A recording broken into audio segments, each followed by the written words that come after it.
اليوم في ال10 ايام بتوع مواسم نجوم المسرح الجامعي بنكرم شخصيه من الشخصيات اللي خرجت من مسرح الجامعه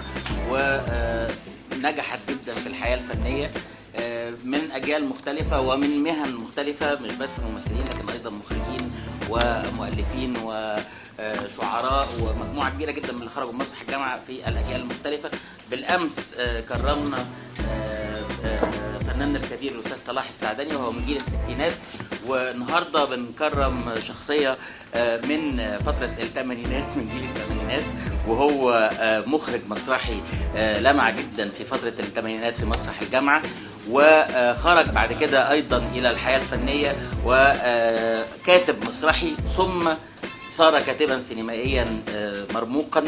وهو الفنان الاستاذ نادر صلاح.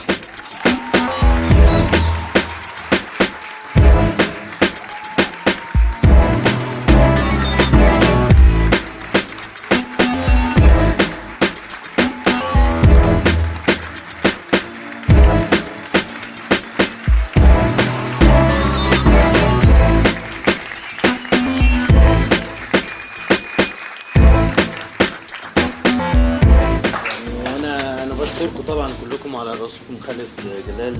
زميلي العزيز جدا والنشيط جدا واللي بحييه على المشروع ده. انا كنت اتمنى اكون جزء منه لكن الظروف حكمت ان انا اكون براه، لكن